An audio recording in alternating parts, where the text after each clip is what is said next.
ક્રાંતિગુરુ શ્યામજી કૃષ્ણ વર્મા કચ્છ યુનિવર્સિટીના ભૂસ્તરશાસ્ત્ર વિભાગમાં geology મ્યુઝિયમની Kutch collector Anand Patel સાહેબે મુલાકાત લીધી હતી। કચ્છ યુનિવર્સિટીના કુલપતિ ડોક્ટર મોહન પટેલ સાહેબ, મ્યુઝિયમના હેડ, અધ્યાપક મિત્રો, વિદ્યાર્થીઓ સાથે જોડાયા હતા, જેમાં મ્યુઝિયમમાં સંશોધન ક્ષેત્રે ખેડાણ કરી વિવિધ પથ્થરો વિશે સંશોધન કરનાર શોધાર્થીઓને અભિનંદન પાઠવ્યા હતા। સમગ્ર માહિતી કચ્છ યુનિવર્સિટીના પ્રાધ્યાપક અને કચ્છના સિનિયર જીઓલોજિસ્ટ એવા ડોક્ટર ગૌરવ ચૌહાણની યાદી દ્વારા જણાવવામાં આવ્યું હતું। સ્ટોરી રિપોર્ટ બાય કરણ વાઘેલા, ભુજ। આપણી કચ્છ યુનિવર્સિટીની વાત કરીએ તો યુનિવર્સિટીમાં 3 સ્ટેટ ઓફ આર્ટ મ્યુઝિયમ છે, જેની અંદર જીઓલોજીકલ મ્યુઝિયમ, આર્કિયોલોજીકલ મ્યુઝિયમ અને જીઓ આર્કિયોલોજીકલ જે રિસર્ચ સેન્ટર છે ડૉક્ટર પુલિન વસા દ્વારા અપાયેલ અનુદાનનું। તો આ જે 3 મ્યુઝિયમ છે એની ખાસ મુલાકાતે આજે આપણા કચ્છના કલેક્ટર શ્રી આનંદ પટેલ પધાર્યા હતા,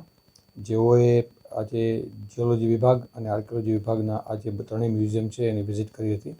સાથે કચ્છ યુનિવર્સિટી તરફથી માનનીય કુલપતિ ડૉક્ટર મોહનભાઈ પટેલ પણ સાથે જોડાયા હતા અને કચ્છની જે જીઓલોજીકલ અને આર્કિયોલોજીકલ રિચનેસ છે એની વિગતવાર માહિતી કચ્છ યુનિવર્સિટીના મ્યુઝિયમના જે ક્યુરેટર છે અને પ્રાધ્યાપકો અને વિદ્યાર્થીઓ દ્વારા કલેક્ટરશ્રી અને મોહન પટેલ સાહેબ દ્વારા પણ શેર કરવામાં આવેલી હતી કે કેવી રીતે કચ્છની અંદર કરોડો વર્ષ જૂના ફોસિલ્સથી કરીને જે મિનરલ્સ, પથ્થર અને આપણા મ્યુઝિયમમાં તો આખા ભારતના વિવિધ પહાડોના પથ્થર પણ છે, એની વિશેષ સમજ આપવામાં આવી હતી। વિવિધ ફોસિલ્સ આર્કિયોલોજીની વાત કરીએ તો જ્યારે માનવની સંસ્કૃતિ ચાલુ થઈ, ખાસ કરીને ધોળાવીરા યુગની, ત્યારથી કરીને અત્યાર સુધીના જેટલા પણ આર્કિયોલોજીકલ સ્પેસિમેન છે એની વિગતવાર માહિતી આપવામાં આવી હતી અને આનાથી એ પણ